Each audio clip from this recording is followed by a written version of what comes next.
Okay, welcome everybody once again to the book review, GBC Book Club review of Dr. Mitchell Gibson's First Darkness. And so it's been a while since we last talked to you. We were in Charlotte, North Carolina at the end of the month of November, and we took time to study the Connecting with the God seminar. It's been a great year with Tybro and Dr. Gibson and Miss Gibson bringing us a lot of fresh information. So we took a break from our book club. Now we're back. And I'm back with Shelley. And we're going to pick up today and talk about chapter 25 to 27. And so chapter 25 is called The Reckoning. And so here, just kind of give you a quick review. Gerald, or what was his name? Gerald or Gerald, whatever his name. Anyway, he had eventually turned into this dragon of the Green Order named Eleazar, and he pulled a coup and separated the crew, and he took Anshar, who was the angel, as you remember, who was stricken with the first darkness. He took Anshar, Patricia, and this immortal woman named Khalia. And that's what chapter 25 is about. You want to pick it up from there? So in chapter 25, that's when Anshar, Patricia, and Khalia awake in the prison, and they've been injured. They use their powers to heal themselves, but they discover that they're within such a strong force that their powers are limited as far as the sight and being able to understand where they are and what's going on. And a creature appears before them, and it is Eleazar. And he comes and tells them that he wants to take them somewhere, and the room dissolves, and they are in front of the Green Order. Right. They have formed the Green Order. Now, if you remember from the chapter when we talked about the two orders, the Green Order was the order that never really worked together. They all kind of had their own thing going on. They had their own agendas. But the Green Order has come together for some reason, which we'll discuss in chapter 27. And they're working together as a gestalt. Right. What has actually happened is that Eleazar, who is the grand mage of the Celestial Order of the Green Dragons, had brought within his own power the ability of, I guess, all the dragons of the Green Order. And so with that in mind, he had brought them to this prison, and he had done his job, and then another person began to emerge that we're going to talk about a little bit later, and his name is Bona. That's basically chapter 25. And they have brought all these people here because they have a special job or offer for Anshar. And so that's how chapter 25 sets up. Chapter 26, we move to another scene because, again, remember, at one point in time, Anshar, Rodair, Dr. Gibson, and Patricia and Khalia were all together, but they were separated because of Eleazar.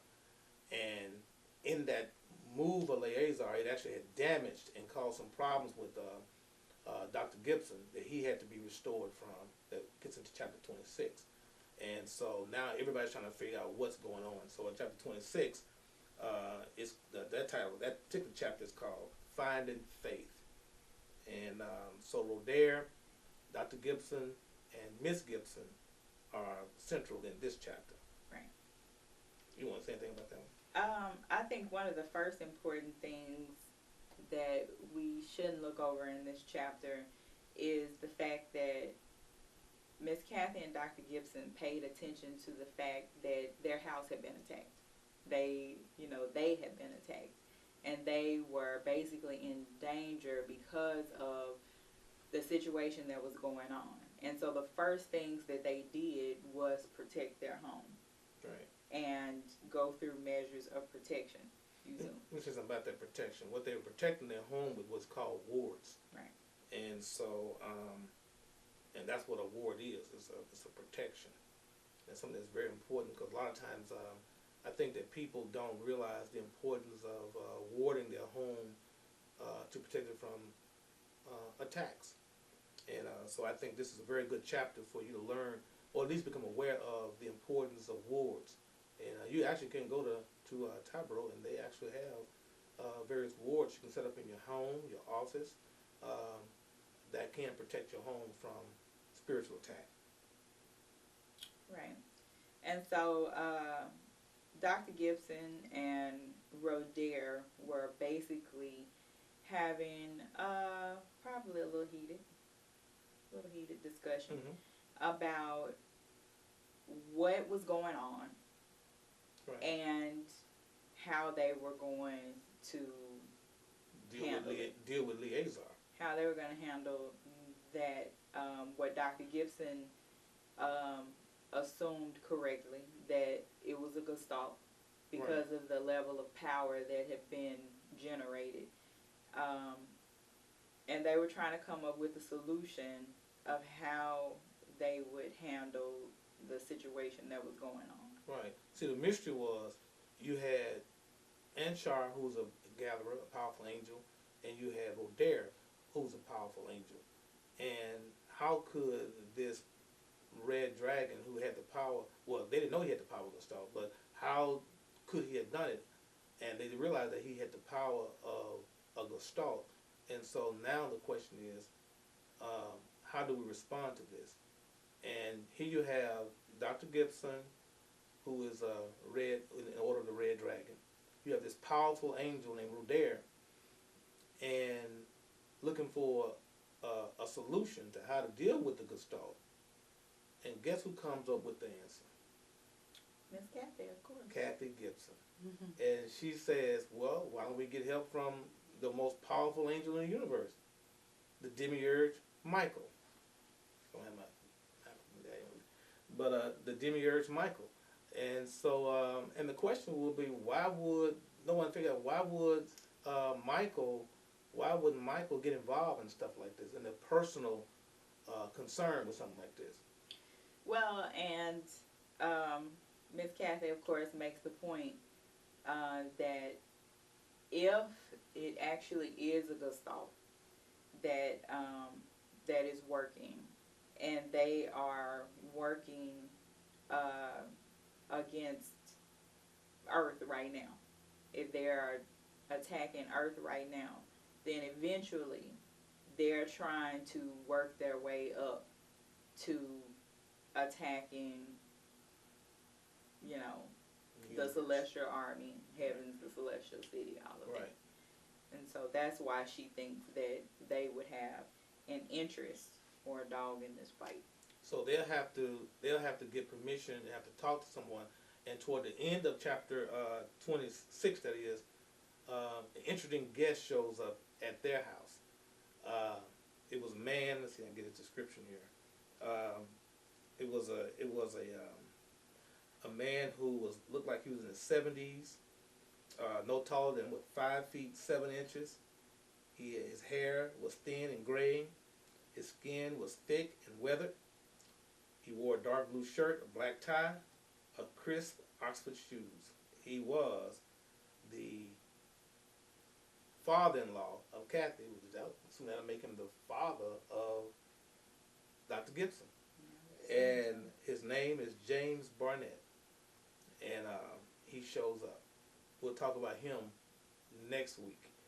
But well, the surprising thing, though, to Miss Kathy, and why this was interesting for him to, you know, be there, is that, you know, he died 20 years prior. Apparently. That he had died 20 years prior. Mm-hmm. So Miss Kathy told him, you can't be here. That's right. But as a matter of fact, let's go and tell everybody who he is. Because well, she says it at the end of the chapter. So she says it at the end of the chapter. She says, "You're God," and he says he held out his arms, because at first she didn't hug this man who had been dead for 20 years. Mm-hmm. She says, "You're God," asking, kind of excited, and he says, "Yes, come give me a hug. We have a lot of work to do." Right. Now, the interesting thing that I found about this little section, because I just recently read The Living Soul. And one of the things that happens in The Living Soul, which is another book by Dr. Gibson, is that he talks about, DeJounte tells him that he's met God before. And right, sure does. And he tells him this while they're in an emergency room. There's an older black man there, and Dr. Gibson is first starting to use his power of sight, of spiritual sight, and he can't figure out what kind of being or entity this is. And DeJounte explains to him that was God. And he said it wasn't your first time and it won't be your last time meeting him. He explains to him that he met him before as an older black man when he was in college. And he explains to him, that apparently this is a form that Dr. Gibson is comfortable seeing God in. Okay.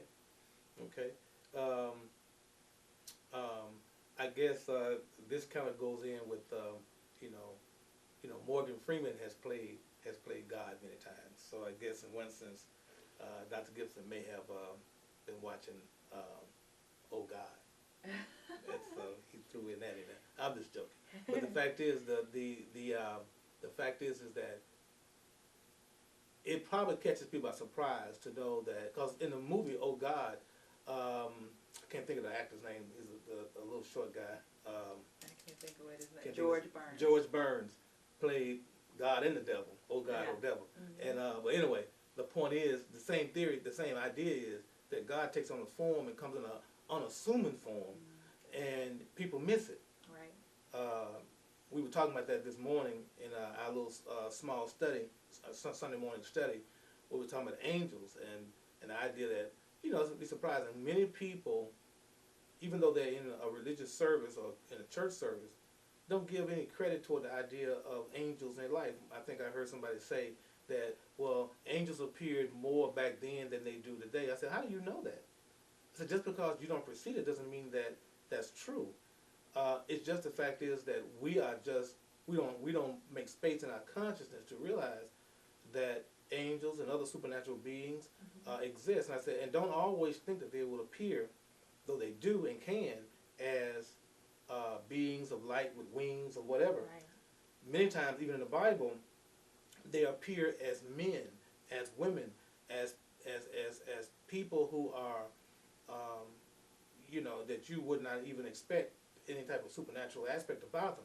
In other words, they can appear and you can be around them unaware. I'm talking about angels. Right. In this particular case, God takes on the form of an old black man. Right. So be very careful of how you treat old black men. You could be talking to the Creator. Or be careful of how you treat anybody, for that matter. Yeah, that's true. All right, so let's go on. Now we move on to the good stuff. Yeah, the good stuff. Chapter 27. That's where it kind of comes together. Because in this chapter, Bona, if you remember in the previous chapter, he now is going to address Anshar, Patricia, and Khalia. And so now Bona takes over, and he began to share with them why they are there, what their purpose is. The question in the past was, what is this offer that you're going to make Anshar? And so Bona is going to answer the reason why he has an interest in Anshar.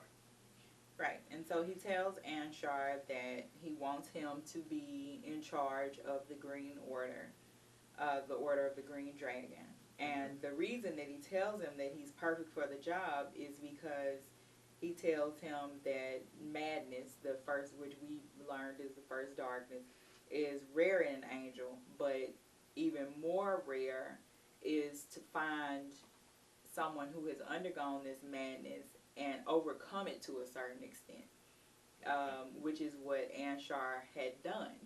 When we first found out about Anshar, when he left the Celestial City, he was, when he and Patricia were together before she was reborn, before Melvina was reborn as Patricia. Patricia and Melvina are the one the same. Right. Soul, same soul. Anshar had become overtaken by this red-black force. And so that was how we last saw him before he reappeared. So somewhere during those thousands of years, he found his way out of that situation. And that is what Bona finds amazing or spectacular about Anshar, and the reason that he thinks if somebody can come through that, then they have the strength to lead this order. Also, in this particular chapter 27, we begin to understand Bona's interest in finding a cure for the first darkness. Right. Now, Bona was the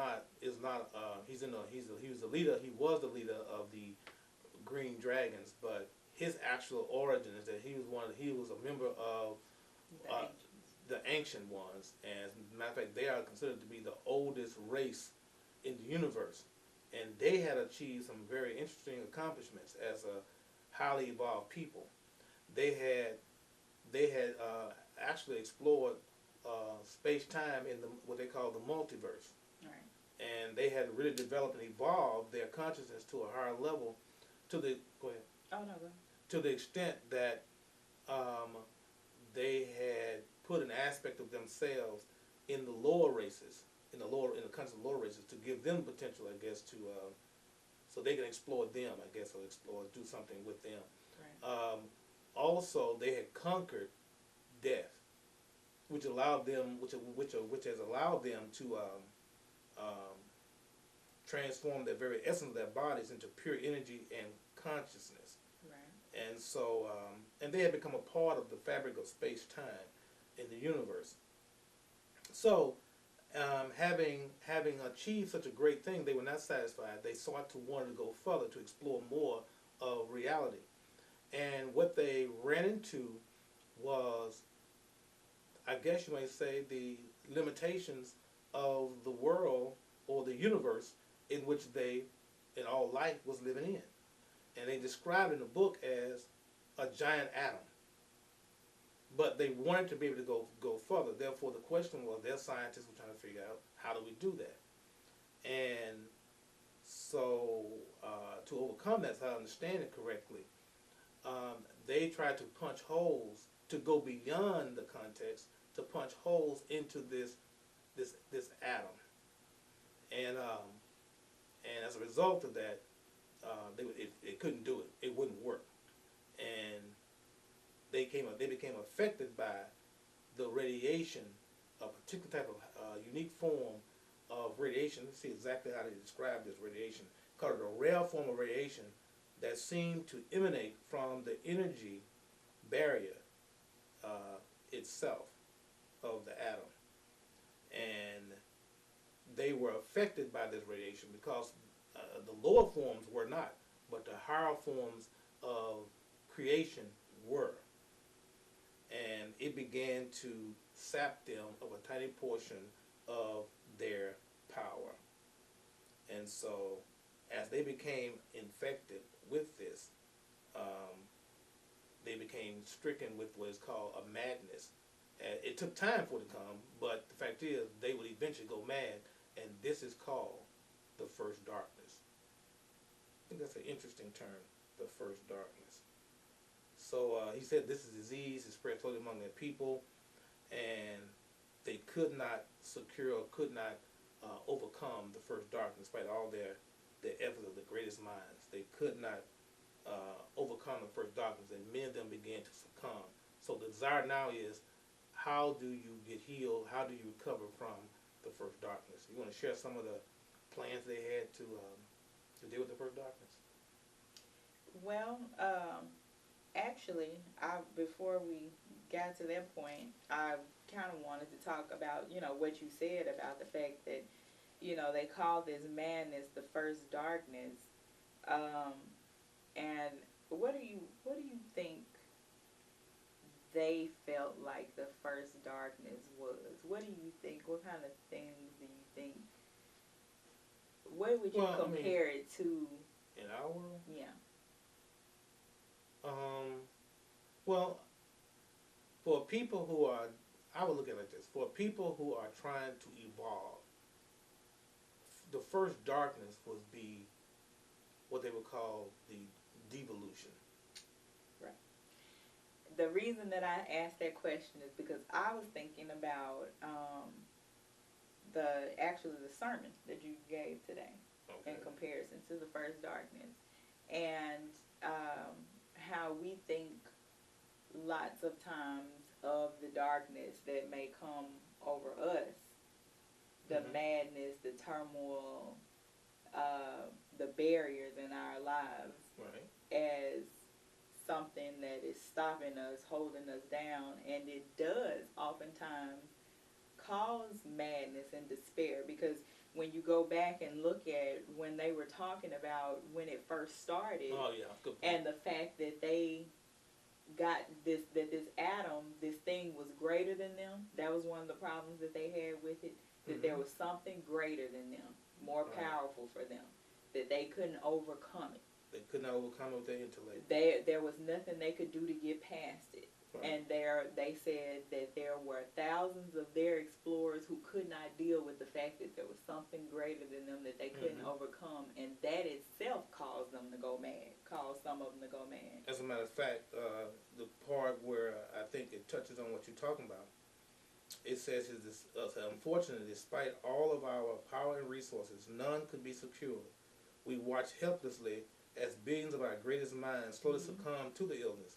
Many felt that the creation itself was punishing us for going too far. That is, some people thought that the problem was your attempt to evolve. Others felt that they had been arrogant in their dogged pursuit of power and dominance. And you guys will get to hear the sermon a little later in this week, but one of the things that you said this morning about people and their problems with grace is that we always look for the more difficult solution when there's always help that comes in an easier version. They try to attack they try to attack the atom instead of working with it, learning more about the situation, and being able to evolve to a point. They just immediately wanted to surpass it. And you talked about arrogance and pride being the main problem of it. That was what their problem was. Their arrogance and pride made this a difficult situation for them. Right. So I want to point that out again, because people had different theories as to why they were going mad or declining or devolving. Some felt that the creation was punishing them for trying to evolve too far. Some thought that it was because of their arrogance. Others felt that the darkness was seen as a punishment from the atom itself. So in a lot of ways, we resemble that when we try to figure out why bad things happen to good people, what is wrong with our world, our children. So, but anyway, they had to come up with a plan. Okay. Well, so what they decided that they were going to do was ascend. They were going to get out of these lower bodies and ascend and leave these realms where this problem seemed to be taking place, and everything would be fine. That's right. And so what they were going to do is that in the process of ascension, they were going to try to dislocate the presence of themselves in lower beings. They would have to remove themselves from the unconscious mind of the lower beings, who did not know they were there. So there would not be a problem. But the problem also was that many of the unconscious, in the minds of the lower beings, they weren't evolving, and they discovered that they were attached to them.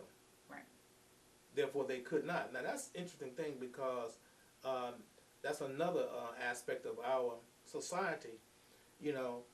Rich people want to detach themselves from poor people. Educated people want to detach themselves from uneducated people. And it goes into areas of race, education. In other words, people who feel superior want to advance. They want to go further.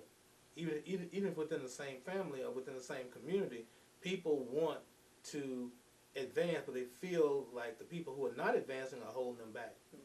and we discover that we are tied together. That's right. It says that the lower races had not yet discovered how to transform themselves into the energy of pure consciousness as they had.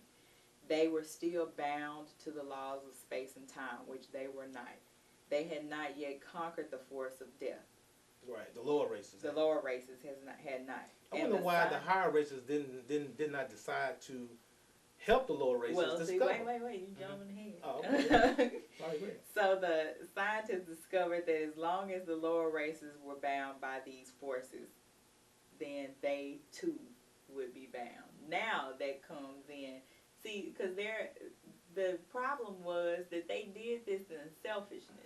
I mean, they did it with a selfish intent. Right, because the Green Order didn't care about anybody. Right, they came into people's consciousness with a selfish intent. Right. It was for them to have these experiences, and they were, it was an unconscious thing. Using their bodies for experiments. Exactly. Exploration. It didn't matter to them. Remember, the Red Order wanted the lower races to evolve. Well, the Green Order didn't matter to them if they evolved or not. Now it matters to them. Now it comes back around. Right. So this is kind of a moral tale. In other words, we all need each other. We all are connected. And so in this sense, it's playing out in the fact that it says here, some blame the effect of the darkness. Right. Some felt that if we could defeat the darkness, we could complete the ascension. Therefore, they still were trying to overcome the darkness by distancing themselves from the lower races. And one of the ways they were going to do that was to destroy the lower races. Right. And therefore, by destroying them physically, they could free themselves from them mentally, I guess, through their minds or whatever, through their consciousness. Mm-hmm. Now, this sounds very similar to a lot of the philosophy of a lot of people in our world, because one of their solutions to the problem of overpopulation, one of their problems of too many people, which is the problem of overpopulation, too many people, not enough food, they're soon. The problem of poor people is genocide. So this is a kind of a celestial genocide plan, where the idea is just get rid of them, reduce the number of people who eat. But that's what people of who are arrogant, people who are prideful, and who don't have no desire to serve humanity or serve the universe, that's the kind of thought that they have. And that's the kind of thought that we're dealing with in this society. But look like that plan didn't work either. Wasn't going to work either. Right, and so what they needed to do was they found a plant on a planet that induced the perfect condition to be able to kill the body, but allow the consciousness to escape. Okay. Now, well, do you want to say the side effect of the plant? What they didn't realize when they went to get this plant, the plant was supposed to do that job, to kill the body but not the mind. But it turned out that the plant, when taken in small doses in the right way, was the cure for the first darkness. Right. And here's another part, that in this plan, Bona didn't really want to do it. Right. I think he more or less wanted to deal with that, just kill him and get on with it. And he says here, not all the people agree with this plan. I do not agree with the plan. So they plan to invade all of the inhabited planets of the lower worlds and forcibly administer this extract to all sentient beings. And their idea was to stop them. Right. That's what Bona. That's why Bona says that's why he has brought Anshar, Patricia, and Khalia there. Right. Right. And that's where it gets down to. So another aspect of this thing, as we kind of close out, because now you kind of got a plan of what they want to do, is, well, we know Anshar is going to be able to lead this army. So, but the question is, how do you deal with Liazar, who had the power of the Gestalt? And Bona says, I have disconnected the power of the Gestalt in Liazar. And Anshar to kill him. Then the question then comes, well, why do you need Patricia and why do you need Khalil. You know, and this is very interesting. Let's talk about Patricia first, because Patricia is Melvina. Patricia has been this lady that's been with him, helping him to gather souls as a part of the first idea that was given him to overcome his first darkness. Patricia and Melvina are the same soul, Right. yet there's a love relationship between them. Right. And therefore she was necessary to help convince or to help give him motivation to want to be well. Right. Which, you can understand that. If you want to get to this angel seems to be a male angel. Want to get to an angel, a male, get to a male, give him a good enough reason, and a woman is obviously a good enough reason to get him to do anything. So I guess that's true even in the celestial realms. Okay? So what is unique about Khalil? Khalia is a true immortal. And the reason that they found out that her immortality comes from... hold on a second. Because her immortality comes from something that's very unique, or it's different. Other immortals, I thought this was very interesting, other immortals become immortal by, do you see it? They feed upon the life forces of lower races and set themselves apart without the energy of worship.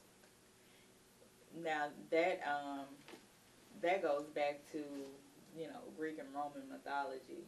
Yeah. The stories that that was why they created humans. Right, biblical mythology too. Okay. It's in the Bible too. Well, why they created humans, because their worship gave them their power, right. Which is why in a lot of mythological stories you'll see where they decided they're not going to worship anymore as a way for them to punish the gods. Right. In Psalms 22, chapter 22, verse 3, it says, God inhabits the praises of his people. So, praise is a part of worship. So, the more people praise, it feeds the soul of that deity and gives it power. Right. That's very interesting. That's something that really needs to be talked about. But, yeah, the more you call the name gets your energy, and the more powerful it becomes. Right. That's interesting. But and it says without that even if it takes a few million years, those energies decay and die. Absolutely. They disappear. The energy disappears. That's very true. So, anyway, I don't want to talk about that right now. But anyway, I don't want to go no deep in that. Okay. But the fact we'll is, say that for Facebook. we'll say that for Facebook. But anyway, the idea that you have Khalil, she has a particular type of cell. Immortal. Yes, she is a true. She's a true immortal. She has, her body is full of a special type of cells called Imaginal cells. Imaginal cells. Now when we did the seminar called the light Body of Light. the Body of Light seminar, we talked about imaginal cells, and these as a matter of fact also in Bruce Lipton's book, spontaneous creation. He talked about imaginal cells. Many books on imaginal cells you can read about, but the imaginal cell is a type of cell that reads your thought, that reads your beliefs, if I can put it that way, and it begins to develop into the basis upon which your chakras and eventually your human body begins to be shaped as. It's actually like the means by which you're talking about the law of attraction. Your thoughts become things and everything.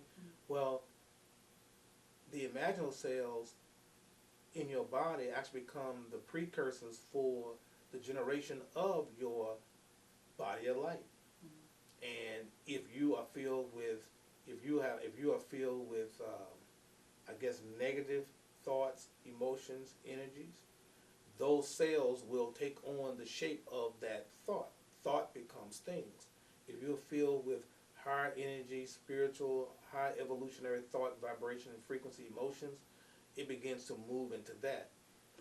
Dr. Gibson actually has a CD called Imaginal Sales. The Imaginal Sales. And I don't know if you remember this morning when I prayed, I read a prayer that was put on Facebook this morning about the I am prayer. Well, that is the kind of prayer, the kind of information that your imaginal cells can read and begin to develop your immortality. Right. The thing about Khalia is that her entire body was already created from imaginal cells, and which is what made her a higher being, and which is why in chapter 25, when they were in the prison and the rats and things were biting at her, as soon as they bit her, then the skin would regenerate immediately. Right. This is why they want to use her cells as a part of the cure that they're working towards, because they said that they don't know where the cells come from. They don't know how they get there. But that if they take some of her imaginal cells and put them into the pituitary gland of a mortal being, then they will become a true immortal as well. And the point of that, and go from the story to real life, is that that's why doing the body of light work or training with yourself, working with, you have imaginal cells too, that you too can become an immortal. Right. That is the ultimate design and goal for us, is to become immortal that kind of way. Right, to replace our mortal cells with imaginal cells. That's right. To develop that primordium that is located within our navel, and to build your human body of light. Right. So that's a very good. I was gonna say something too about this whole idea about the imaginal cells and how when she'd been eaten by those rats and her body would restore itself. I don't know if you've seen this, but I have. And that is the movie. It's in Walmart now. It just came out last week. Called Wolverine. Spoiler alert. Well, it's not spoiler alert. It's not a spoiler alert. If you've seen the X-Men, if you've seen the X-Men, you know that Wolverine had the power to regenerate. Yeah. And so that's all I'm saying. So, when you watch the X-Men and you watch because he was went through a process of having his cells replaced with a material called Animanium. There you go. That's my girl. She watched those sci-fi pictures. Yeah. She and Jared. Told me. Can't talk about that. I'm talking about Jared. Yeah, Jared. He's big on that. But anyway, that's Wolverine. That's the whole point that I think is important that we pick up in this, because some of the information that's in this book also pertains to us. We have that same potential. So, where do we go from here? Well, pretty much the rest of the chapter he spends convincing the others of why he needs their help. He spends the rest of the chapter getting them on his side, telling them, I can't do this without you. And during this process, as they're drinking a delicious tea, they've all started to feel more powerful, better than they have in years. Patricia starts to remember being Melvina. Khalia has a new strength, a power. Anshar can fly again, and all these types of things. And it turns out that Bona has given them their small first dose of the cure for the first darkness, and they're now ready to fight. So now we have getting ready for this big battle going to take place in chapter 28, and so here we have what?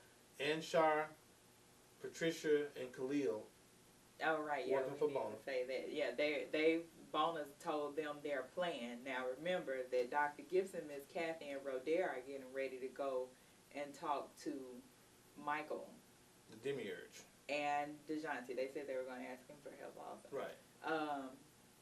Because they don't know what's going on with them. They still think that their friends are in danger. So at some point, we're going to come back and find them coming together We got this and war in heaven. letting them know what's going on. But to end, Khalia asked them, does anyone have a problem with killing the most evil being ever created? Do you have a problem with killing the most evil being ever created? That's going to be our, what they say, cliffhanger until next week. Dun. All right, stay tuned. Shelley and I will be back after, I'm about to say after commercial break, but there's no commercial break. No, we'll see you next week. Get to reading chapter 28. We're going to try to close out First Darkness next weekend. Well, that's 28 through 33 then. 28 through 33. And we're working on, we'll probably take a break for the rest of this December from our book club, but we'll pick it up again next year. I want to encourage everybody to get the book by Kelly Larson, Unlocking the Keys to Your Inner Power, because that's a book we're going to explore like we did this one. And I'm going to talk to Kelly and see exactly if she will kind of interact with us in some kind of way. So get ready for that, and we'll see you next week for GBC Book Club First Darkness.